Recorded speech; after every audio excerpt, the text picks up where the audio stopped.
Le parvis de Notre-Dame de Paris accueille les touristes de la capitale pour les Journées européennes du patrimoine, ces 17 et 18 septembre. S'ils ne peuvent pas encore la visiter à cause de l'incendie de 2019, un autre spectacle leur est offert.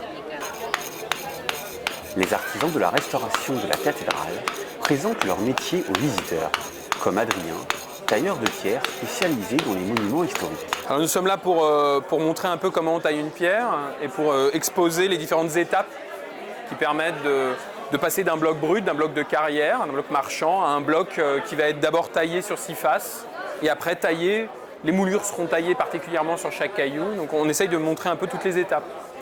Ça peut créer des vocations, ça peut permettre à des jeunes de s'impliquer dans le métier, et ça peut permettre à notre patrimoine de vivre et de survivre et de rayonner à travers le monde aussi. Ouais. Lucille attend avec impatience le jour où elle pourra entrer à nouveau dans la cathédrale. Aujourd'hui, elle profite de ces rencontres pour connaître l'avancée du chantier. Mais ce que j'aimerais beaucoup voir, mais du coup, c'est pas possible, mais c'est de voir l'évolution en étant à l'intérieur et de pouvoir avoir une vue à 360 degrés et venir tous les jours voir aujourd'hui ils ont enlevé ça, ils ont remis ça et tout. Ça, je sentirais là un contact avec la cathédrale, mais pour l'instant, je vois qu'on prend soin d'elle. Voilà. Tailleur de pierre, restaurateur de statues et de vitraux, archéologue et même facteur d'orgue, l'ensemble des métiers du chantier sont représentés. Si restaurer l'orgue de la cathédrale est un honneur pour Mario, cette tâche s'avère particulièrement difficile.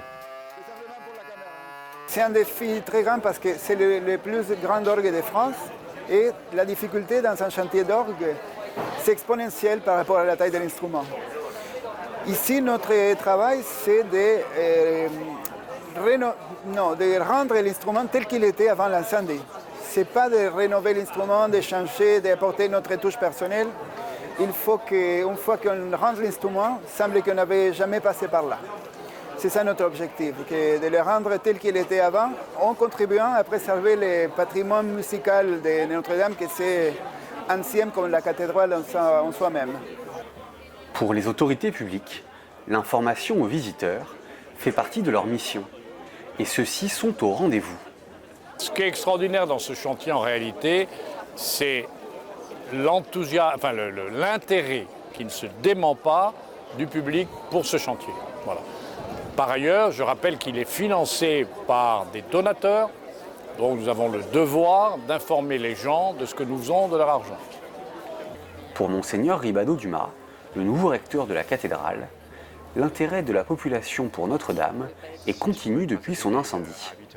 On voit bien depuis 3 ans que même si la cathédrale est fermée, elle reste l'objet d'une attention toute particulière. Le nombre de reportages qu'il y a sur Notre-Dame, l'attention des gens qui viennent, on voit le nombre de gens qui viennent sur ce parvis, qui longent la cathédrale. On voit bien qu'elle est toujours l'objet d'un amour particulier. Les touristes, lorsqu'ils viennent, il est impossible, alors même qu'ils savent bien que la cathédrale est fermée, il est impossible pour eux de ne pas venir voir ce qui s'y passe. Et donc, ce qui est important, c'est de montrer que la cathédrale a toujours une place au cœur de la vie de l'Église de Paris, alors même qu'on ne peut plus y célébrer le culte. Ça demeure la cathédrale du diocèse de Paris. La réouverture au culte de Notre-Dame devrait avoir lieu en 2024, grâce à ses artisans et à leur savoir-faire exceptionnel.